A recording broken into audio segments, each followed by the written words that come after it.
हम पढ़ रहे हैं भारतीय अर्थव्यवस्था पेपर 3 जो है मुख्य परीक्षा का, उसका ये टॉपिक है। तो आज की क्लास में जो है भारतीय अर्थव्यवस्था के समक्ष जो चुनौतियां हैं उनको देखेंगे। क्या क्या आर्थिक सुधार किए हैं भारत सरकार ने अभी तक, उनको देखेंगे। साथ ही इन चुनौतियों से कैसे निपट सकती है भारत सरकार, या भारतीय अर्थव्यवस्था की जो चुनौतियां हैं उनको कैसे दूर किया जा सकता है, इसके समाधान भी हम आज प्रस्तुत करेंगे। तो उनको आपको बड़े ध्यान से समझना है, क्योंकि इनसे भी जो मुख्य परीक्षा में प्रश्न है बन सकता है। ये मुख्य परीक्षा की क्लास है और प्रीलिम्स परीक्षा के लिए समान रूप से उपयोगी होगी। अगर आप इसको यहाँ से क्लास को बहुत अच्छे से पढ़ते हो तो निश्चित रूप से आपको सहयोग हो मिलेगा। एमपीपीएससी की प्रीलिम्स परीक्षा जो है ना, उसकी यूनिट 6 जो है उसमें अर्थशास्त्र वाला टॉपिक है। जितने भी टॉपिक हैं वो सारे के सारे यहाँ से भी कवर होते हैं। तो भारतीय अर्थव्यवस्था और मध्य प्रदेश की अर्थव्यवस्था दोनों को ही हमें देखना है। हमारा जो पेपर 3 है उसकी यूनिट 1 से लेकर यूनिट 5 में जो है भारत की अर्थव्यवस्था और मध्य प्रदेश की अर्थव्यवस्था दी हुई है, तो इसको हमें देखना है। सभी टॉपिक को हम जो है सिलेबस वाइज कंप्लीट कर रहे हैं। देखो, हमने लास्ट क्लास में जो है हम आपको बताएं भारतीय अर्थव्यवस्था की विशेषताएं देख ली हैं। और आज टेलीग्राम ग्रुप पर आपको क्वेश्चन भी मिल गया होगा कि भारतीय अर्थव्यवस्था की जो परंपरागत विशेषताएं हैं उनका आपको वर्णन करना है। क्वेश्चन 3 टाइप के आते हैं। एक तो आते हैं 2 नंबर वाला, है ना, एक आता है 7 नंबर का और एक आता है 10 नंबर का। आज आपको क्वेश्चन मिला है 10 नंबर का, जिसको कितने शब्दों में लिखना है, 200 शब्दों में आपको लिखकर भेजना है टेलीग्राम ग्रुप पर। तो टेलीग्राम ग्रुप आपने ज्वाइन कर ही लिया होगा। टेलीग्राम ग्रुप के लिए आप क्या करेंगे, टेलीग्राम पर जाएं और सर्च करें अधिकारी बाबू एमपीपीएससी, जो हमारे यूट्यूब चैनल का नाम है। उसमें पीछे एमपीपीएससी जोड़ के आप सर्च करोगे तो हमारा जो लोगो है यूट्यूब का वैसा ही डीपी लगी हुई है, तो वो आपको चैनल ग्रुप मिल जाएगा।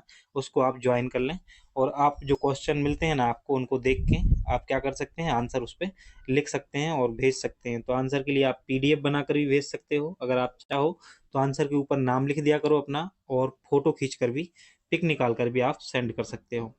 आज की क्लास में हमें भारतीय अर्थव्यवस्था की प्रमुख समस्याओं को देखना है, कौन कौन सी हैं, साथ ही उनसे हम कैसे निपट सकते हैं यह भी देखना है।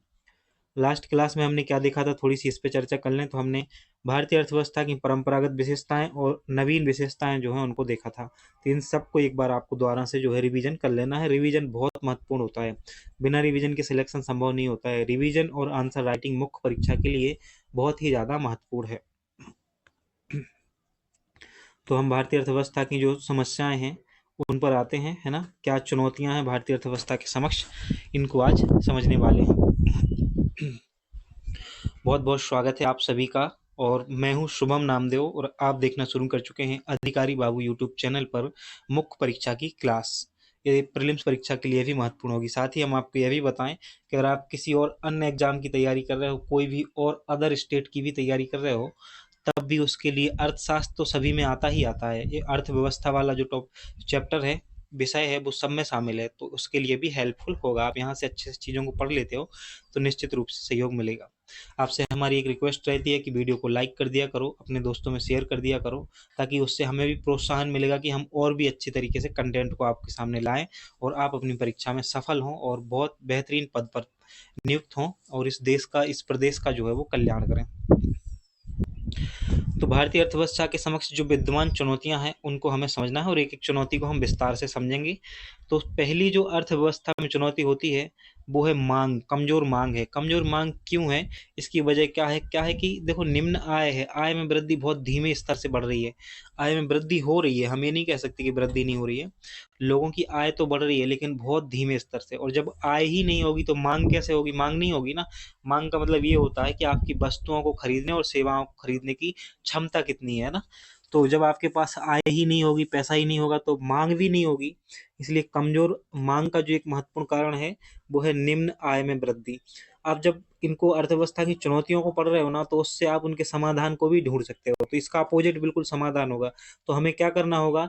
आय में वृद्धि करनी होगी। सबसे पहले जो निम्न आय में वृद्धि हो रही है ना, उसको निम्न आय में वृद्धि करनी होगी। वृद्धि, आय में वृद्धि करनी होगी, कुछ और संसाधन, पूंजी निर्माण को बढ़ाना होगा। कमजोर मांग का दूसरा कारण है उच्च मुद्रास्फीति, महंगाई एक कारण है। क्यों कारण है? महंगाई कारण है क्योंकि महंगी, देखो, लग्जरी चीजें तो महंगी होती ही होती हैं। नॉर्मल आमतौर पर क्या होता है, कभी कभी उत्पादन कम होने की वजह से भी चीजें महंगी हो जाती हैं। मान लो कहीं कोई फैक्ट कंपनी है, है ना, 1000 वस्तुएं बनाएंगे, लेकिन उसकी जो मांग करता है ना, मांग करने वाले ज़्यादा हैं, क्योंकि आवश्यक वस्तु है मान लो, वो तो चाहिए ही चाहिए है सबके लिए। नमक है, खाद्य पदार्थ है, वो तो चाहिए ही है ना सबको। तो धीरे धीरे महंगाई का लेवल जो है वो उच्च स्तर पर पहुंचता जा रहा है। उच्च मुद्रास्फीति भारतीय अर्थव्यवस्था में देखने को मिलती है। बेरोजगारी एक बहुत बड़ी समस्या है ना, और कोविड-19 महामारी के प्रभाव के कारण भी भारत में वस्तुओं और सेवाओं की जो मांग है उसमें गतिहीन रही है। कैसी रही है मांग? गतिहीन रही है, या फिर घट रही है मांग, ये हम कह सकते हैं। इससे अर्थव्यवस्था में उपभोग और निवेश का स्तर जो है वो प्रभावित हुआ है। सरकार के लिए कर राजस्व भी कैसा हुआ है? कम हुआ है। जब आय ही नहीं हो रही है तो राजस्व तो कम होगा ही होगा ना। अगर मान लो जिस देश के व्यक्ति, जिस देश के नागरिक जो है उनकी आय कम है, तो राजस्व कैसा होगा? भारत सरकार का राजस्व भी कम होगा। टैक्स पेयर नहीं है, टैक्स पेयर कम है। उच्च आय वाले लोग ही तो टैक्स देते हैं। अब टैक्स पेयर है नहीं तो राजस्व कैसा होगा? कम होगा। दूसरी जो आर्थिक व्यवस्था के समान चुनौती है वो है बेरोजगारी। बहुत बड़ी समस्या है, और आप लोग भी अभी इसी से जूझ रहे हो, बेरोजगारी से। बहुत बड़े लेवल पर बेरोजगारी है भारत में। भारत में तीव्र आर्थिक विकास के बावजूद ग्रामीण और शहरी क्षेत्रों में दोनों में गंभीर बेरोजगारी है। कैसी है? गंभीर बेरोजगारी है। आप जानते हो लगातार जनसंख्या का दबाव बढ़ रहा है भारतीय अर्थव्यवस्था पर। ये तो विशेषताएं भी हैं, साथ साथ यहाँ से लिंक करके आपको चीज़ों को समझना है कि हाँ, हमने पहले विशेषताएं पढ़ी थी, उन्हीं में से कौन कौन सी चीज़ें ऐसी हैं जो भारतीय अर्थव्यवस्था के लिए चुनौतियों के रूप में काम कर रही हैं। तो बेरोजगारी हो गई, जनसंख्या वृद्धि हो गई, ये क्या है? चुनौतियों के लिए भी काम कर रही हैं। कमजोर मांग हो गई, है ना। तो तीव्र आर्थिक विकास हम कर रहे हैं कर्जा ले लेके, डब्ल्यूटीओ से, विश्व बैंक से, है ना, लेकिन बेरोजगारी के कारण एक गंभीर समस्या उत्पन्न हो गई है। हम रोजगार के नए नए साधनों को, नए नए अवसर जो हैं वो उपलब्ध नहीं करा पा रहे हैं लोगों को। तो बेरोजगारी एक बहुत महत्वपूर्ण चुनौती है जिससे हमें निपटना है। वर्तमान में बेरोजगारों की संख्या जो है वो लगभग 15 करोड़ है, और इस संख्या में प्रतिवर्ष कितने व्यक्ति? 60 लाख व्यक्ति जो है वो ऐड हो जाते हैं प्रति वर्ष। तो 15 करोड़, 16 करोड़ के आसपास जो जनसंख्या है वो कैसी है? बिल्कुल बेरोजगार है। और उनको जो रहन सहन है, खाना पीना है, वो सबका बोझ किस पर है? भारतीय अर्थव्यवस्था पर उसका बोझ पड़ता है। ये गंभीर समस्या के रूप में उभरा हुआ है। बहुत सारा पैसा जो है भारतीय अर्थव्यवस्था को आगे बढ़ाए, वो किस में लग जाता है? बेरोजगारों के पालन पोषण में भी लग रहा है। अगला एक और चुनौती है वो है कमजोर अवसर रचना। क्या है? कमजोर अवसर रचना। भारत में सड़क हो गई, रेलवे हो गया, बंदरगाह हो गए, बिजली, पानी, स्वच्छता जैसे पर्याप्त अवसर रचना का आज भी अभाव देखने को मिलता है। अभी एक न्यूज़ चैनल में हमने, लल्लन टॉप न्यूज़ चैनल जो है ना यूट्यूब पर ही, उस पे हमने एक छत्तीसगढ़ की खबर देखी। हमने देखा कि जिस विधानसभा से वहाँ के मुख्यमंत्री जो हैं वो चुन के आए हैं, वहाँ पे एक गाँव है, वहाँ पे आज भी स्कूल नहीं है। सोचो, वहाँ का एक, और ऐसा नहीं है कि छोटा सा गाँव हो, गाँव एक बहुत बड़ा था, ग्राम पंचायत थी, उसी गाँव में सब कुछ है।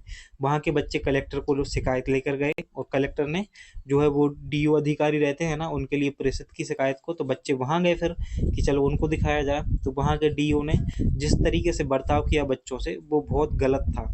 तो कहने का मतलब ये है कि आज भी अवसर रचनात्मक विकास में हम बहुत पीछे हैं। कमजोर अवसर रचना का विकास हुआ है। देश में ऐसी बहुत सी जगह है जहाँ सड़कों का निर्माण नहीं है, रेलवे नहीं है, बंदरगाह नहीं है, बिजली, पानी और स्वच्छता की बहुत ज़्यादा कमी है।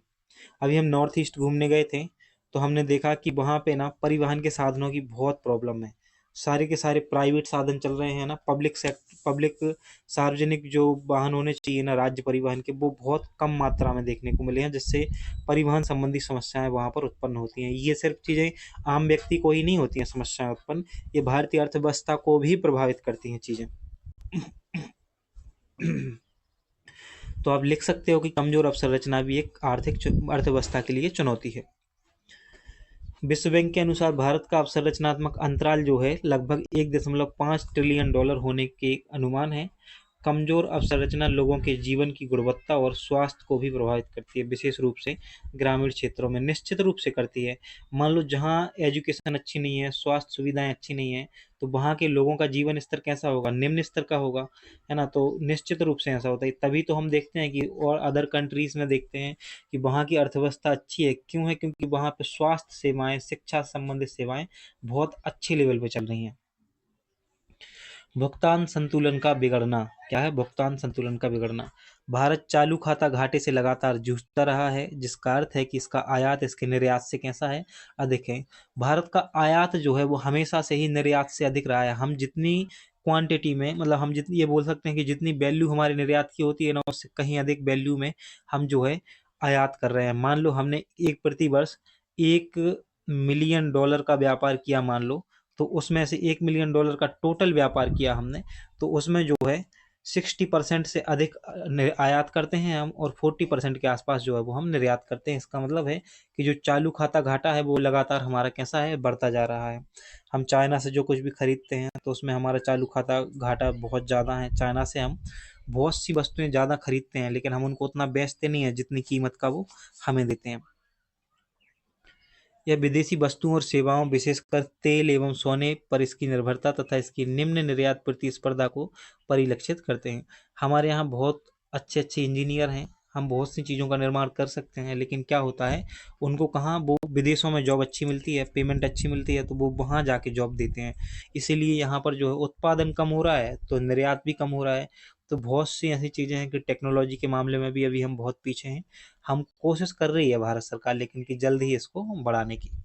तो अभी जो उसके आर्थिक सुधार और हम इन समस्याओं से निपटने के लिए उपाय देखेंगे, उनमें ये सारी चीज़ें आ जाएंगी। वर्ष 2022 में भारत के निर्यात और आयात में क्रमशः 6.59 और 3.63% की कमी आई है। तो निर्यात और आयात दोनों में ही कमी आई है, यह भी एक ध्यान रखने वाली बात है। ये जो आंकड़े हैं, आपको कुछ कुछ आंकड़े तो याद करके करने पड़ेंगे, क्योंकि इससे आंसर जो है आपका वो प्रूव्ड हो जाता है। अच्छा, बेहतरीन आंसर लिखने के लिए यही चीज़ें, यही क्वालिटी तो ज़रूरी होती है। अगर आप अच्छा आंसर लिखोगे ना, तो निश्चित रूप से उसका जो है आपको फ़ायदा होगा।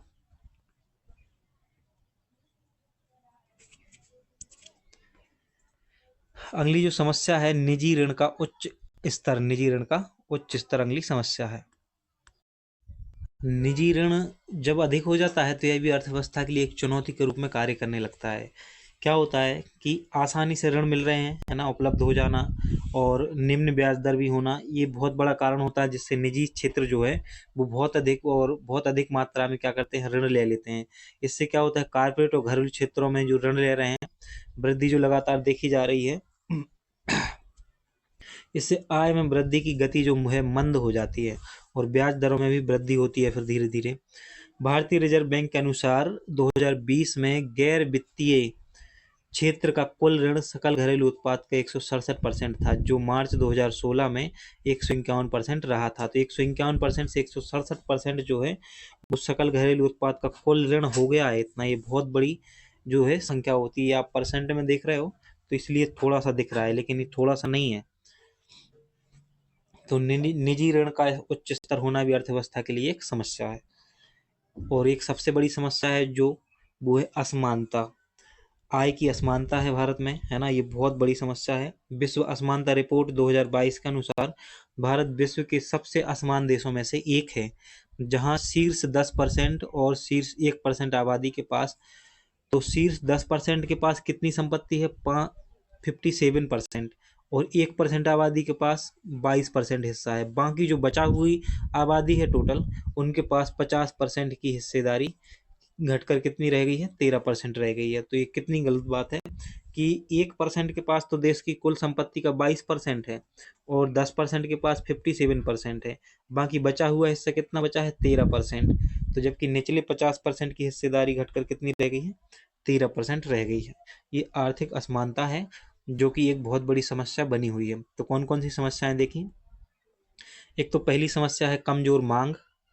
कमजोर मांग याद रखना है, बेरोजगारी, कमजोर अवसर रचना याद रखनी है आपको, भुगतान संतुलन का बिगड़ना याद रखना है, निजी ऋण का उच्च स्तर और असमानता, ये समस्याएं हैं।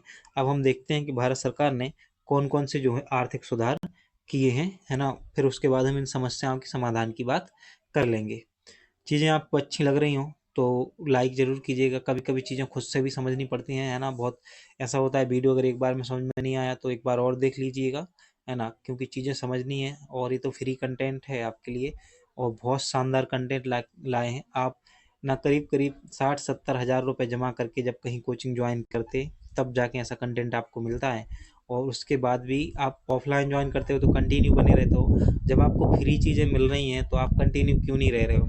अगर घर पे नहीं पढ़ पा रहे हो तो कोई लाइब्रेरी ज्वाइन करो अपने आसपास जो भी हो, लेकिन पढ़ाई पर ध्यान दो और अच्छे तरीके से चीज़ों को कंप्लीट करो।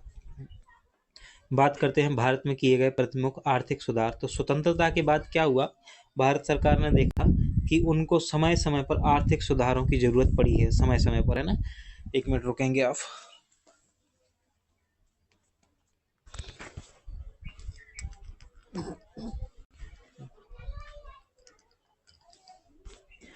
समय समय पर भारत सरकार ने आर्थिक सुधारों की बात की है। पहले क्या होता था, पहले लाइसेंस प्रणाली चलती थी, है ना। तो ऐसा होता था कि जो उद्योग धंधे हैं उनके लिए लाइसेंस लेना अनिवार्य होता था। तो लाइसेंस लेने में ही बहुत समय निकल जाता था और बहुत पैसा भी लगता था, तो लोग कतराते थे, इसलिए उद्योगों का विकास नहीं हो पाया। फिर 1991 में भारत सरकार ने क्या किया, आर्थिक सुधार किए और उनके द्वारा जो है लाइसेंस प्रणाली को समाप्त कर दिया गया। लाइसेंस प्रणाली का मतलब है एक ऐसी प्रणाली थी कि दुकान खोलने के लिए, है ना, और उद्योग धंधे लगाने के लिए आपको लाइसेंस लेना पड़ेगा पहले, है ना। इसमें बहुत सारा समय जाता था और पैसा लगता था और बहुत सी कानूनी प्रोसेस होती थी, तो लोग बचते थे। फिर पहले निवेश करने से क्या करते थे, लोग बचते थे, लेकिन अब ऐसा है नहीं। इसलिए लोग जी भर के व्यवसाय कर रहे हैं, है ना, उद्योग धंधे लगा रहे हैं। और इस सुधारों से जो है हमें फायदा ही हुआ है। हमने अपनी अर्थव्यवस्था को विश्व भर के लिए संपूर्ण कंप्लीटली खोला, ओपन किया और वैश्वीकरण को अपनाया, तब जाके हमें इन सब चीज़ों का लाभ मिला। वरना 1991 में ऐसी कंडीशन बन गई थी कि हमारे पास जो है सिर्फ 15 दिन का जो है विदेशी पूंजी बची हुई थी और उसके बाद समाप्त हो जाती। तो अब हम देखते हैं एक एक करके क्या होते हैं आर्थिक सुधार और किस किस कौन कौन से आर्थिक सुधार में क्या क्या चीज़ें आती हैं। इनसे सेपरेट क्वेश्चन आपका बन सकता है।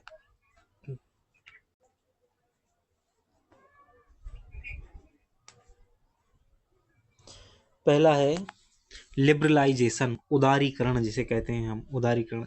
भारत ने उदारीकरण की अपनी प्रक्रिया को वर्ष 1991 में शुरू किया, जब उसे भुगतान संतुलन संकट का सामना करना पड़ा और सहायता के लिए अंतर्राष्ट्रीय मुद्रा कोष से सहायता लेनी पड़ी।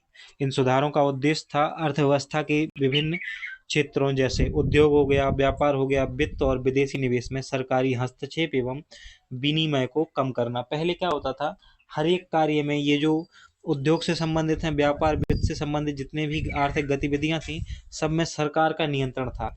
लेकिन इनमें क्या करना पड़ा, फिर सरकार को इनको अपना जो नियंत्रण है कम करना पड़ा उदारीकरण के माध्यम से।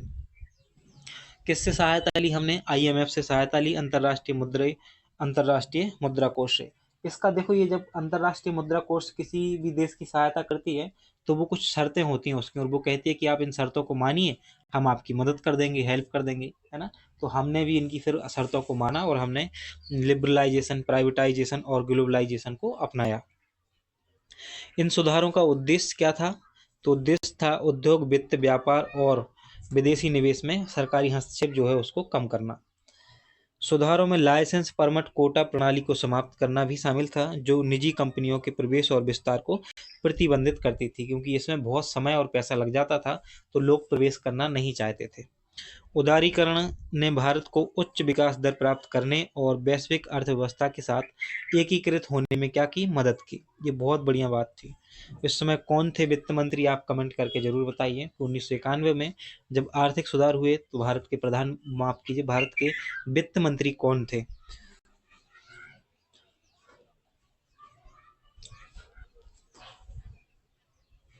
दूसरा है जो आर्थिक सुधार, उसे कहते हैं निजीकरण, प्राइवेटाइजेशन। भारत सरकार ने के स्वामित्व और नियंत्रण में रहे सार्वजनिक उद्यमों को, पीएसई का भी निजीकरण किया गया। बहुत सारी पीएसई जो है उनका भी निजीकरण किया गया।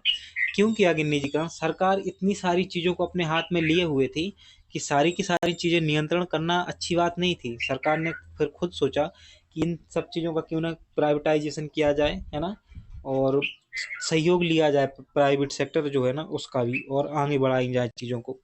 निजीकरण का उद्देश्य सार्वजनिक उपक्रमों की दक्षता, लाभप्रदता और प्रतिस्पर्धात्मकता में सुधार करना है, राजकोषीय बोझ कम करना और विकास के लिए संसाधनों का सृजन करना इसका उद्देश्य होता है निजीकरण का, ताकि जो सार्वजनिक उपक्रम है उनको और भी ज़्यादा दक्ष बनाया जाए, उनसे और भी ज़्यादा प्रॉफिट लिया जाए। इसके लिए निजीकरण का उद्देश्य होता है, निजीकरण को अपनाया गया। निजीकरण के विभिन्न रूप हो सकते हैं, जैसे विनिवेश, निजी निवेशकों को शेयर बेचना विनिवेश होता है। रणनीतिक बिक्री, प्रबंधन नियंत्रण, निजी खरीदारों को हस्तांतरित करना या बंद करना, घाटे में चल रही इकाइयों को बंद करना भी निजीकरण कहलाता है। वर्ष 1991 के बाद से भारत ने 60 से अधिक सार्वजनिक उपकरणों का जो है निजीकरण किया है। ये चीजें आपको याद रखनी है। एक और आर्थिक सुधार किया गया, ग्लोबलाइजेशन। भारत ने भी वैश्वीकरण को अपनाया, जिसका अर्थ है विश्व अर्थव्यवस्था के साथ अपने खुलेपन और एकीकरण को बढ़ावा देना है। हम कहते हैं ना कि विश्व एक घर है ना, तो उसी के अंतर्गत ये वैश्वीकरण की विचारधारा काम करती है। वैश्वीकरण में व्यापार प्रवाह, निर्यात और आयात, पूंजी प्रवाह, प्रत्यक्ष विदेशी निवेश और पोर्टफोलियो निवेश, प्रौद्योगिकी हस्तांतरण, पेटेंट एवं लाइसेंस और प्रवासन प्रवाह, कामगारों और छात्रों के रूप में इनको सबको बढ़ाना। तो दूसरे देशों के साथ व्यापार को बढ़ाना है ना, पूंजी प्रवाह को बढ़ाना, प्रत्यक्ष विदेशी निवेश को प्राप्त करना, पोर्टफोलियो निवेश, प्रौद्योगिकी हस्तांतरण है ना, टेक्नोलॉजी का आदान प्रदान करना, ये सब आता है ग्लोबलाइजेशन के अंतर्गत। वैश्वीकरण नए बाजारों तक पहुंचे, सस्ते इनपुट, विदेशी मुद्रा, प्रौद्योगिकी और कौशल जैसे लाभ ला सकता है। क्योंकि देखो कुछ चीजें ऐसी हैं कि सभी जो टेक्नोलॉजी है, किसी एक देश के पास सारी की सारी टेक्नोलॉजी नहीं है, लेकिन उन्हें किसी न किसी की जो है मदद लेनी पड़ती है। और वो कैसे पता चलता है? वो पता चलता है ग्लोबलाइजेशन से। ग्लोबलाइजेशन ने सबसे ज्यादा प्रॉफिट जो हुआ है ना, वो उदारीकरण और ग्लोबलाइजेशन का ही हुआ है। हालांकि यह प्रतिस्पर्धा, अस्थिर निर्भरता और असमानता जैसी चुनौतियां भी उत्पन्न करती है। और भी सुधार किए गए और फिर नई आर्थिक नीति आई है ना। अभी तो नई आर्थिक नीति 2020 में एक नई आर्थिक नीति की घोषणा की गई है कोविड-19 महामारी के बाद। इस नीति में अर्थव्यवस्था के विभिन्न क्षेत्रों और खंडों को समर्थन प्रदान करने के लिए 20 लाख करोड़ रुपए सकल घरेलू उत्पाद के 10% के बराबर का प्रोत्साहन पैकेज जो है रखा गया है। नई आर्थिक नीति आई है जो, उसमें 20 लाख करोड़ का जो है पैकेज रखा गया है। नीति में कृषि हो गया, श्रम हो गया, स्वास्थ्य, शिक्षा, रक्षा, खनन, बिजली, कराधान जैसे क्षेत्रों में सुधारों की एक श्रृंखला को अपनाया गया है, शामिल किया गया है। गला बैठ रहा है धीरे धीरे, माफ कीजिए। इस नीति का लक्ष्य भारत में को कोविड विश्व में आत्मनिर्भर, सेल्फ रिलायंट और प्रत्यास्थी बनाना है। तो हमें कोशिश करनी है इस नीति के अंतर्गत क्या है कि आत्मनिर्भर बने, साथ ही जो वस्तुएं हम बाहर से खरीद रहे हैं कोशिश करें कि अधिक से अधिक वस्तुएं जो है और सेवाएं वो हम अपने यहाँ ही उनका उत्पादन कर सकें। नई आर्थिक नीति का प्रमुख उद्देश्य यही है। कब आई थी? 2020 में आई थी, कोविड के बाद। दिवाला एवं शोधन अक्षमता संहिता, IBC, insolvency and bankruptcy code जो है भारत सरकार ने इसको भी लागू किया है। क्यों किया है, थोड़ा सा इसको समझो। यह कॉरपोरेट देनदारों, वित्तीय ऋणदाताओं और परिचालन ऋणदाताओं के दिवाला एवं शोधन अक्षमता के मामलों को हल करने के लिए समयबद्ध एवं बाजार आधारित तंत्र प्रदान करता है। इसका उद्देश्य परिसंपत्तियों के मूल्य को अधिकतम करना, उद्यमशीलता को बढ़ावा देना और कारोबार सुगमता में सुधार करना इसका जो है मुख्य उद्देश्य है। तो क्या होता है, दिवाला शोधन एवं अक्षमता संहिता इसलिए आई कि कुछ लोग क्या करते हैं, इतना लोन ले लेते हैं फिर उसको चुका नहीं पाते हैं। तो ये जो इंसॉल्वेंसी एंड बैंकरप्सी कोड है, इसके तहत फिर उन पर मुकदमा चलाया जाता है, उनसे पैसा निकाला जाता है। जो भी हवाला के थ्रू पैसा आ रहा है या अन्य चीज़ों को, उन सब की देखरेख जो है वो इसी के अंतर्गत होती है ना। हवाला तो खेल FRBM के तहत जांच होती है उसकी, लेकिन इसको भी ध्यान में रखा जाता है। भारतीय दिवाला एवं शोधन अक्षमता बोर्ड जो है की रिपोर्ट के अनुसार 2021 तक आईबीसी के 4541 कारपोरेट दिवाला समाधान प्रक्रिया को शुरू किया गया है, जिससे 2029 मामलों का समाधान परिसमापन या प्रत्याहरण द्वारा सुलझा लिया गया है। तो जो बैंक संबंधी या आर्थिक गतिविधियों संबंधी जो भी डिस्प्यूट होते हैं ना, उनके समाधान ही करते हैं। एक बीच का रास्ता निकाल लेते हैं, कभी कभी सहयोग भी प्रदान करते हैं कि चलिए आप इतना जमा नहीं कर पा रहे हो, हम इस समय तक इतनी छूट देते हैं आपको और आप इसको कर लीजिए। तो ऐसा भी होता है। अगला सुधार है श्रम संहिता, लेबर कोड को भी लागू किया गया है। इसमें 4 कोड संहिताएं हैं जिसमें उद्देश्य केंद्रीय श्रम कानूनों को 4 व्यापक श्रेणियों में समेकित एवं सरलीकृत करना है। ये 4 श्रेणियां हैं: वेतन, औद्योगिक संबंध, सामाजिक सुरक्षा और व्यावसायिक सुरक्षा। क्या किया गया है लेबर कोड के द्वारा? लेबर कोड के दौरान जो केंद्रीय श्रम कानून है उनको लागू करने के लिए ये लाया गया था, है ना, ताकि जो 4 श्रेणियां हैं उनको लागू किया जा सके। और कौन कौन सी हैं 4 श्रेणियां? वेतन, औद्योगिक संबंध, सामाजिक सुरक्षा और व्यावसायिक सुरक्षा और एवं स्वास्थ्य। ये 4 संहिताएं हैं, 4 कोड हैं। ये कोड नियोक्ताओं को कामगारों को नियोजित करने एवं कार्य मुक्त करने में लचीलापन प्रदान करते हैं। लचीलापन जो है प्रदान करते हैं। व्यवसायों के लिए पंजीकरण एवं अनुपालन की प्रक्रिया को सुव्यवस्थित करने, अनौपचारिक कामगारों को सामाजिक सुरक्षा लाभ प्रदान करने और ट्रेड यूनियन एवं सामूहिक सौदेबाजी की भूमिका को बढ़ावा देने की मंशा रखते हैं। इन सब चीज़ों के लिए आपको बस ये ध्यान रखो कि श्रम संहिता का सुधार किया गया है ना, ताकि जो श्रम कानून है वो लागू किए जा सकें, केंद्रीय श्रम कानून जो होते हैं उनको लागू किया जा सके। एक योजना चलाई जाती है PLI योजना, जो कि अर्थव्यवस्था में सुधार के लिए लाई गई है। बहुत महत्वपूर्ण योजना है, ये आपको याद होनी चाहिए। भारत में ऑटोमोबाइल हो गए, इलेक्ट्रॉनिक हो गए, फार्मास्यूटिकल, कपड़ा एवं नवीकरणीय ऊर्जा जो है, इसके क्षेत्र में विनिर्माण एवं निर्यात को बढ़ावा देने के लिए वर्ष 2020 में PLI उत्पादन आधारित प्रोत्साहन, यानी कि जिसे हम प्रोडक्शन लिंक्ड इनिशिएटिव योजना कहते हैं, 2020 में लाई गई थी। तो आपको एक तो ये डेट याद रखनी है, प्रीलिम्स में पूछा जा सकता है कि कब लाई गई थी, 2020 में। यह योजना पात्र विनिर्माताओं को 5 वर्षों की अवधि में उनकी वृद्धिशील बिक्री और निवेश के आधार पर जो है वो वित्तीय प्रोत्साहन प्रदान करती है। ये योजना क्या करती है? वित्तीय प्रोत्साहन प्रदान करती है, मुख्य बात ये है। यही इस योजना का कुल परिव्यय जो है 1.46 लाख करोड़ रुपए है और इससे रोजगार सृजन, विदेशी निवेश आकर्षित करने, प्रतिस्पर्धात्मकता को बढ़ावा देने और आयात निर्यात कम होने की उम्मीद है। आयात निर्भरता जो है वो कम होने की उम्मीद है और निर्यात बढ़ने की उम्मीद है इससे, है ना, इसलिए इसको लाया गया है। तो कौन कौन से सुधार देखे हैं हमने देखा उदारीकरण, निजीकरण, वैश्वीकरण, फिर उसके बाद हमने नई आर्थिक नीति को समझा, दिवाला एवं शोधन अक्षमता संहिता को समझा। एक बार आप इसको पढ़ लेंगे, ये बस आपको 2 चीजें भर पढ़नी पड़ेंगी, दिवाला एवं शोधन अक्षमता संहिता को एक बार दोबारा से, और दूसरा श्रम संहिता को। बाकी तो सारी चीजें आपको एक ही बार में याद हो गई होंगी, मैं ऐसा समझ पा रहा हूँ, क्योंकि इतनी आसानी से अगर आपको याद नहीं होती हैं चीजें तब तो फिर दिक्कत है।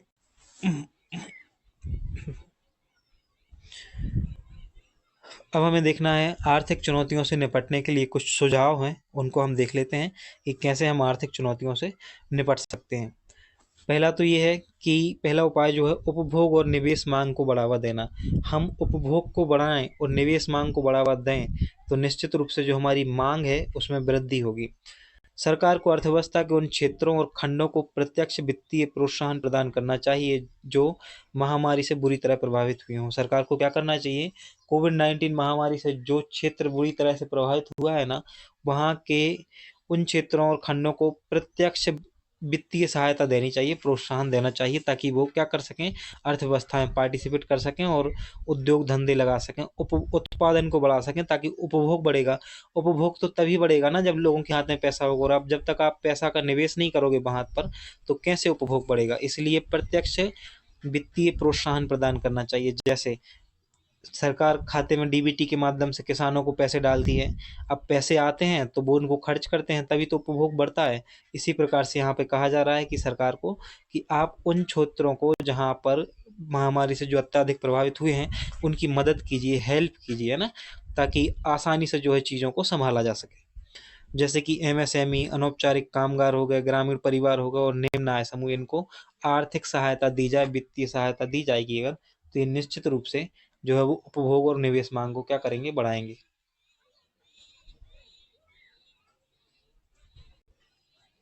वित्तीय प्रोत्साहन का उद्देश्य उनकी आय, क्रय शक्ति और ऋण तक पहुंच को बढ़ाना नहीं चाहिए। वित्तीय प्रोत्साहन का मतलब यही होता है ताकि व्यक्ति की आय बढ़े और क्रय शक्ति बढ़े। सबसे महत्वपूर्ण है यहाँ पर क्रय शक्ति। जब तक क्रय शक्ति नहीं होगी किसी एरिया में, वहाँ का उत्पादन नहीं बढ़ेगा, उपभोग नहीं बढ़ेगा, मांग नहीं बढ़ेगी, तो अर्थव्यवस्था के लिए एक चक्र बन के रह जाएगा, जो कि निम्न मांग का चक्र कहा जाता है, जिसे और आप इसे पढ़ेंगे आगे, अगर हमारे सिलेबस में होगा तो जरूर पढ़ाएंगे उसको कि निम्न मांग का चक्र क्या होता है ना। निम्न मांग का चक्र, निम्न पूर्ति का चक्र क्या होता है, इन सब चीज़ों को पढ़ना है अगर हमारे सिलेबस में होगा तो, क्योंकि हमें सिलेबस के अकॉर्डिंग ही रहना है आसपास, उससे बाहर नहीं जाना है। सरकार को सार्वजनिक अवसंरचना, स्वास्थ्य, शिक्षा और सामाजिक सुरक्षा में निवेश करना चाहिए, जिससे रोजगार सृजित हो सकें, जिससे उत्पादकता में सुधार हो और मानव पूंजी में वृद्धि हो। आप हमें एक बात बताइए, अगर मान लो कोई ग्रामीण क्षेत्र है, वहाँ सरकार अवसंरचना निर्माण नहीं कराएगी। अवसंरचना से मतलब है वहाँ हॉस्पिटल बनवा दे, सड़कें बनवाए, है ना, ये नल जल की व्यवस्था करे और भी चीज़ों की व्यवस्था करे। अगर ये काम होंगे वहाँ पर तो क्या होगा, लोगों को रोजगार मिलेगा, वहाँ के लोगों को पैसा आएगा उनके हाथ में, और पैसा आएगा तो फिर वो वस्तुओं को खरीदेंगे, उनका उपभोग करेंगे, तो मांग बढ़ेगी। इस प्रकार से ये पूरा तंत्र चलता है अर्थव्यवस्था का। स्वास्थ्य संबंधी कार्य भी सरकार को करने चाहिए, निवेश करना चाहिए, शिक्षा में भी निवेश करना चाहिए, साथ ही जो है सामाजिक सुरक्षा में भी निवेश करना चाहिए कि लोग वहाँ के डरे हुए नहीं रहें। अगर डरे हुए रहेंगे लोग तो क्या करेंगे, कार्य पर नहीं जाएंगे, काम पर नहीं जा पाएंगे सभी लोग। कहीं कहीं क्या होता है, कहीं कहीं क्षेत्र में महिलाएं अपने काम पर नहीं जा पाती, क्यों? क्योंकि डर होता है। अगर महिलाएं भी कार्य पर जाएंगी तो प्रोडक्टिविटी बढ़ेगी ना उससे, तो ये तो अच्छी बात है, लेकिन ऐसा नहीं हो पाता है। अगला जो सुझाव है, तो पहला तो हम देख चुके हैं, उपभोग और निवेश मांग को बढ़ावा देने के लिए हमने क्या क्या देखा। सरकार को वित्तीय सहायता देनी चाहिए, सरकार उन क्षेत्रों को वित्तीय सहायता दे, प्रोत्साहन दे जो बुरी तरह से प्रभावित हुए हैं महामारी से। कामगारों, एमएसएमई को पैसा दे, है ना, और वित्तीय प्रोत्साहन का उद्देश्य है। सरकार को सार्वजनिक अवसंरचना, स्वास्थ्य, शिक्षा और सामाजिक सुरक्षा में निवेश करना चाहिए, जिससे रोजगार सृजित हो सके, जिससे उत्पादकता में भी सुधार हो और मानव पूंजी में क्या हो, वृद्धि हो। निर्यात प्रतिस्पर्धात्मकता को बढ़ावा, क्या लिखा हुआ है, निर्यात प्रतिस्पर्धात्मकता को बढ़ावा लिखा हुआ है। सरकार को वित्तीय प्रोत्साहन, सब्सिडी, कर छूट और अवसंरचना समर्थन प्रदान करने के माध्यम से विनिर्माण, सेवा और कृषि जैसे निर्यात उन्मुख क्षेत्रों को बढ़ावा देना चाहिए। क्या करना चाहिए, निर्यात उन्मुख क्षेत्रों को बढ़ावा देना चाहिए। ऐसे सेक्टर जहां से निर्यात बढ़ाया जा सकता है उनको सरकार को वित्तीय प्रोत्साहन देना चाहिए, ताकि निर्यात को हम बढ़ा सकें। सरकार को नए बाजारों तक पहुंच बनाने के लिए, अपनी निर्यात टोकरी में विविधता लाने के लिए संयुक्त राज्य अमेरिका, यूरोपीय संघ, जापान और आसियान जैसे रणनीतिक भागीदारों के साथ व्यापार समझौते भी संपन्न करने चाहिए। क्या होता है, हमारे जो व्यापार हैं, व्यापार संबंध हैं, वो कुछ देशों तक सीमित है। कुछ देशों से हम बहुत अधिक मात्रा में निर्यात करते हैं, आयात करते हैं, और कुछ से बिल्कुल 0% के लेवल पे करते हैं। ऐसा नहीं होना चाहिए हमें, और नए नए देश जहाँ पे मार्केट बहुत ज़्यादा है और भारतीय वस्तुओं की मांग अच्छी हो सकती है, हम पकड़ बना सकते हैं, भारत सरकार को उनको अपनी टोकरी में शामिल करना चाहिए, और वहाँ भी ना इनसे जो है व्यापार समझौते करने चाहिए कि आप व्यापार बढ़ाइए हमारे साथ, तो बिल्कुल करना चाहिए। सरकार को गुणवत्ता मानक, लॉजिस्टिक्स लागत और व्यापार सुविधा के मुद्दों पर भी ध्यान देना चाहिए, जो भारत के निर्यात प्रदर्शन को क्या करते हैं, सकारात्मक रूप से प्रभावित कर सकते हैं। तो जो गुणवत्ता मानक हैं सरकार को वो भी निर्धारित करने चाहिए, क्योंकि जैसे हम किसी देश से व्यापार कर रहे हैं और अगर हमारी प्रोडक्ट, जो हमारे वस्तु है, सेवाएं हैं, अगर उनमें अच्छी क्वालिटी नहीं होगी ना तो लोग फिर कम खरीदेंगे, तो इस पर भी तो हमें ध्यान देना चाहिए।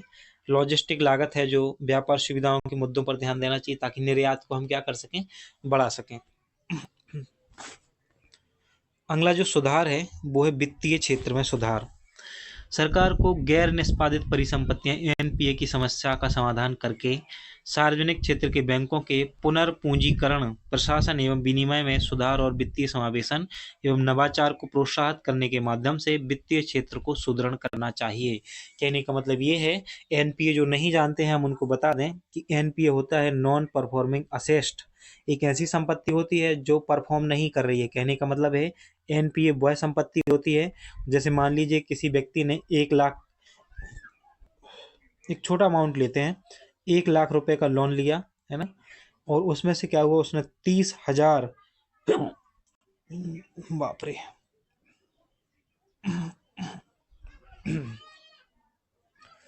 माफ कीजिएगा। मान लीजिए किसी व्यक्ति ने 1 लाख रुपए का लोन लिया, हम छोटे स्तर पर देख रहे हैं ना, और उसने 30,000 रुपये जो है उसमें से बैंक को वापस लौटा दिया धीरे धीरे, लेकिन जो 70,000 रुपये है वो उसके पास फंसा रहा और 90 दिन से अधिक जो उसके समय पर जिस समय पर उसको लौटाना था उससे 90 दिन अधिक हो गए, तो ऐसी संपत्ति को कहा जाता है नॉन परफॉर्मिंग असेस्ट, एनपीए कहा जाता है, गैर निष्पादित परिसंपत्ति इसको कहा जाता है। ऐसी समस्या, ये बहुत बड़ी समस्या है। हर कोई लोन लिए हुए है लेकिन बैंक में लोन वापस जमा करने की कोशिश ही नहीं कर रहे हैं, तो उससे क्या चल रहा है, बैंकों का सिस्टम ही नहीं हिला है, बस बाकी अर्थव्यवस्था का भी सिस्टम हिला हुआ पड़ा है। तो वित्तीय क्षेत्रों में सुधार के लिए एनपीए की जो समस्या है, सरकार को उसको निपटाना चाहिए, जो कोशिश करनी चाहिए कि जल्दी से जल्दी इन समस्याओं को हल किया जा सके। जो बैंक है, सार्वजनिक क्षेत्र के बैंक हैं जो, उनका पुनर्पूंजीकरण किया जाना चाहिए और प्रशासन और विनिमय में सुधार होना चाहिए। वित्तीय समावेशन को बढ़ावा देना चाहिए, जैसे जनधन खाते खोले गए तो सरकार ने क्या किया, वित्तीय समावेशन को बढ़ावा देने की कोशिश की। वित्तीय समावेशन का मतलब होता है कि अधिक से अधिक जो नागरिक हैं उनको वित्तीय लेन देन में शामिल किया जाए, उनको बढ़ावा दिया जाए, बैंकिंग संबंधी जो नॉलेज है सभी तक प्रदान किया जाए, ताकि वो भविष्य में जो है इन चीज़ों का प्रयोग करें, ऑनलाइन चीज़ों का। पैसे को नगद अपने पास ना रखें बल्कि बैंक खातों में रखें, है ना, ऑनलाइन डिजिटल वॉलेट में रखें किसी, ताकि उसकी गणना हो सके कि कहाँ पैसा कितना है। सरकार को बॉन्ड बाजार, बीमा बाजार और पेंशन बाजार का भी विकास करना चाहिए, जो अवसंरचना के लिए दीर्घकालिक वित्त और वृद्ध जनों के लिए सामाजिक सुरक्षा प्रदान कर सकें। क्या होता है, इस बात का कहने का मतलब ये है कि अगर सरकार बॉन्ड बाजार में हिस्सा लेती है, बीमा बाजार और पेंशन बाजार में, तो इससे होता है कि सरकार को दीर्घकालिक ऋण की आवश्यकता है। मान लो सरकार को पैसों की जरूरत है, सरकार ने एक पत्र निकाला, बॉन्ड निकाला और कहा कि इसकी कीमत ये है, आप इसको खरीदोगे, इस पे इतने % का ब्याज हम देंगे और इतने समय के लिए आप इस पे पैसा लगाइए। तो जो निजी सेक्टर है वो निश्चित रूप से उस पे पैसा लगाता है, और जो आरबीआई है वो तो जारी करता भी है बॉन्ड, है ना। आपने सुना होगा सिल्वर बॉन्ड, ग्रीन बॉन्ड, इस प्रकार से अलग अलग बॉन्ड आगे हम पढ़ेंगे भी मुद्रा वाले चैप्टर में। तो सरकार को भी बॉन्ड जारी करना चाहिए। बीमा बाजार जो है उसमें भी सरकार को क्या करना चाहिए, रेगुलेट करना चाहिए बीमा बाजार को, कि किस प्रकार से बीमा बाजार, बीमा कंपनियां जो हैं वो लोगों को बीमा दे रही हैं, है ना, कितना जो है वो जमा कराती हैं और कितना मिलता है उनको। साथ ही पेंशन बाजार जो है, वृद्धजनों के कल्याण के लिए सामाजिक सुरक्षा जरूरी है। अब वो कमा थोड़ी रहे हैं वृद्धजन, तो उनके लिए सामाजिक सुरक्षा के लिए जरूरी होता है कि उनको पेंशन दी जाए, तो इसमें भी सरकार को अपनी हिस्सेदारी बढ़ानी चाहिए। अगला जो सुधार है, व्यवसायिक माहौल में सुधार। कैसा व्यवसायिक माहौल में सुधार, देखो क्या होता है, लाल फीताशाही, भ्रष्टाचार, नीतिगत अनिश्चितता को कम करके भारत में व्यापार करने के लिए नियामक ढांचे को सरल बनाना चाहिए। अभी क्या चल रहा है, कोई भी जो नौकरशाही से संबंधित कार्य पड़ जाते हैं ना, तो फाइल अटकी ही रहती है। अभी नहीं चल रहा है, तो बरसों से चला आ रहा है, आज भी ऐसा होता है। बहुत सी चीज़ें ऐसी हैं, कोई कोई फाइल पास कराने के लिए, है ना, वजन रखना होता है, वो आपने पढ़ा होगा कि वजन रखो, अध्याय एक था, है ना। तो वजन रखते हैं तो जल्दी हो जाता है काम, कहीं कहीं वजन नहीं होता है तो लटका है, लेट लपीती चल रही है, ऐसा होता रहता है। सरकार को श्रम कानूनों, भूमि अधिग्रहण कानूनों, अनुबंध प्रवर्तन कानूनों और दिवालियापन कानूनों में सुधार को भी लागू करना चाहिए, जो श्रम बाजार, भूमि बाजार, ऋण बाजार और कानूनी प्रणाली के लचीलेपन एवं दक्षता में सुधार कर सकें। तो इन सारे कानूनों में सरकार को जो है वो सुधार करना चाहिए। सरकार कर भी रही है धीरे धीरे, है ना, उनको करंट अफेयर्स में जरूर पढ़ाया जाएगा। अच्छा, साथ में ये आपको बताना भूल गए हैं कि आप जो भी इसमें क्लास में सुधार चाहते हो कि और क्या सुधार किया जा सकता है, आप वो कमेंट कर सकते हो और कमेंट करके हमें बता सकते हो कि क्या सुधार किया जा सकता है। साथ ही अगर आप किसी प्रकार से आपको दिक्कत हो रही हो तैयारी करने में, तो हमने आपको अपना मोबाइल नंबर लिखा ही दिया था पहले ही, 7869779061, 779061, ये हमारा मोबाइल नंबर है। ये व्हाट्सएप नंबर है, तो सिर्फ व्हाट्सएप ही करोगे आप। कोई भी समस्या होती हो तैयारी संबंधी या कोई मार्गदर्शन की ज़रूरत हो, तो आप इस पर जो है मैसेज ज़रूर कर सकते हो, तो आप व्हाट्सएप कर सकते हो, ये हमारा व्हाट्सएप नंबर है जो है, तो इस पर आप व्हाट्सएप कर सकते हो। अगला जो उपाय है भारतीय अर्थव्यवस्था को सुदृढ़ बनाने का, वो है असमानता और गरीबी को संबोधित करना। सरकार को ऐसी प्रगतिशील कराधान नीतियों को लागू करना के भारत में असमानता और गरीबी को संबोधित करना चाहिए, जो आय और धन को अमीरों से गरीबों की ओर पुनर्वितरित करता हो। क्या होता है, सभी जैसे कि अभी देखा आपने, आय की असमानता कितनी है, देश की 1% जनसंख्या के पास 22% संपत्ति है। कितनी है, 22% संपत्ति है। और कुल जो 50%, कुल जो 13% संपत्ति है, वो बाकी बचे हुए के लिए है। कितने परसेंट के पास? लगभग 80% लोगों के पास मात्र 13% संपत्ति है। तो ये तो आय की भयंकर वाली असमानता है। इसको ठीक करने के लिए सरकार को क्या करना चाहिए? ऐसी कराधान नीति लानी चाहिए, ऐसी कर नीति लानी चाहिए ताकि आय की समानता बन सके। सरकार को सामाजिक कल्याण योजनाएं चलानी चाहिए, कवरेज और गुणवत्ता का विस्तार करना चाहिए ताकि गरीबों और वंचित वर्ग जो है उनको लाभ मिल सके। सरकार क्या करती है? जो गरीब और वंचित वर्ग हैं उनको लाभ देने के लिए जो है सामाजिक कल्याण योजनाएं आती हैं। तो ये जो अभी आप देखते हो कि राशन वितरण हो रहा है, बीमा मिलता है ना, फसलें नष्ट होने पर, ये क्या है? ये सामाजिक कल्याण योजनाएं तो ही हैं। कमजोर वर्ग को सरकार को महिलाओं, अल्पसंख्यकों, दलितों, आदिवासियों, हाशिए पर स्थित समूहों को उनके लिए समान अधिकार, अवसर और आर्थिक गतिविधियों में भागीदारी सुनिश्चित करने के लिए वित्तीय रूप से सशक्त बनाना होगा। हमें इनको अगर समाज की मुख्य धारा में लाना है तो क्या करना होगा? उनको वित्तीय रूप से समर्थ बनाना होगा। आखिरी और सबसे महत्वपूर्ण जो समाधान है अर्थव्यवस्था को सुदृढ़ बनाने का और इनकी समस्याओं से निपटने का, वो है जलवायु परिवर्तन और पर्यावरणीय क्षरण को कम करना होगा। हमें सरकार को जलवायु परिवर्तन और पर्यावरण क्षरण को कम करने के लिए हरित नीति अपनानी चाहिए जो ग्रीन गैस उत्सर्जन को कम कर सके, नवीकरणीय ऊर्जा स्रोतों को बढ़ावा दे सके, ऊर्जा दक्षता बढ़ा सकती है, प्राकृतिक संसाधनों का संरक्षण कर सकती है, जैव विविधता की रक्षा कर सकती है और अपशिष्ट प्रबंधन में सुधार कर सकती है। तो निश्चित रूप से अगर भविष्य में डेवलपमेंट को अच्छा बनाए रखना है तो आज हमें अपने पर्यावरण को हेल्दी रखना होगा। तो ये तो नॉर्मल सी बात है, सभी जानते हैं कि पर्यावरण को कैसा रखना होगा? हेल्दी रखना होगा। सरकार को ऐसे अनुकूल उपायों को भी लागू करना चाहिए जो बाढ़, सूखा, चक्रवात, ग्रीष्म लहर जैसे जलवायु आघातों के प्रति प्रत्यास्था को क्या करें? बढ़ा सकें। तो ऐसे अनुकूल उपायों को अपनाना चाहिए। तो ये तो थे अर्थव्यवस्था में सुधार के उपाय, है ना। तो जो सुधार किए गए हैं वो भी देखे। आर्थिक चुनौतियों से निपटने के हमने उपाय देखे। उसमें पहला देखा उपभोग और निवेश मांग को बढ़ावा देना, निर्यात प्रतिस्पर्धात्मकता को भी बढ़ावा दिया जाए, वित्तीय क्षेत्र में सुधार हो, व्यवसायिक माहौल में सुधार हो, नवाचार और उद्यमिता को बढ़ावा देना चाहिए, असमानता और गरीबी को संबोधित करना चाहिए, असमानता को हटाना चाहिए, जलवायु परिवर्तन और पर्यावरणीय क्षरण को कम करना चाहिए। सारे के सारे आर्थिक चुनौतियों से निपटने के क्या थे? उपाय थे। इसके अलावा आप जो भी उपाय सुझा पा रहे हो तो वो आप कमेंट बॉक्स में कमेंट जरूर करें हमें, है ना। तो उसको भी हम जो है वो विश्लेषण करेंगे। अभी और भी सुधार है, जैसे अभी हमने समस्याएं पढ़ी थी ना, हमने देखा चुनौतियां कौन कौन सी चुनौतियां हैं। हमने देखा कि कमजोर मांग है, जनसंख्या वृद्धि हो रही है लगातार, ये चुनौती है अर्थव्यवस्था के सामने। बेरोजगारी है, तो बेरोजगारी से निपटने के लिए रोजगार के अवसरों को प्रदान करना भी तो एक उपाय है ना। रोजगार के अवसरों को अवसर बढ़ाना, है ना, मतलब उद्योग धंधों को लगाना, कुछ ऐसा करना जिससे रोजगार के अवसर बढ़े, यह भी तो एक उपाय है चुनौतियों का सामना करने का। कमजोर अवसर रचना है तो अवसर रचनात्मक विकास, ये भी एक उपाय है। ऐसा भी आप लिख सकते हो, अवसर रचनात्मक विकास के बारे में भी लिख सकते हो। भुगतान संतुलन को बनाए रखने के लिए निर्यात को बढ़ावा देना, तो निर्यात प्रतिस्पर्धात्मकता को बढ़ावा देने वाला पॉइंट हम पढ़ ही चुके हैं, है ना। निजी ऋण का उच्च स्तर, तो निजी ऋण के उच्च स्तर को कम करने के लिए वित्तीय सहायता प्रदान करना, और असमानता वाला टॉपिक हम पढ़ ही चुके हैं। तो जो चुनौतियां होती हैं उन्हीं से निकल के आते हैं उनके उपाय। तो अगर आप चुनौतियों को अच्छे से पढ़ते हो, एक बार उपाय को अच्छे से पढ़ लेते हो, तो दोबारा से चीजें आपको बिल्कुल रट जाएंगी। तो एक बार क्या करना है, आपको इस वीडियो को दोबारा से देख लेना है, चीजों को समझ लेना है। और अब जो नेक्स्ट क्लास है उसमें हम क्या देखेंगे, तो उस पर भी देख लो, थोड़ा सा सिलेबस में आओ। यहाँ पर यूनिट 1 हम कंप्लीट कर रहे हैं और हम दूसरे टॉपिक पर अब हम पहुंचेंगे।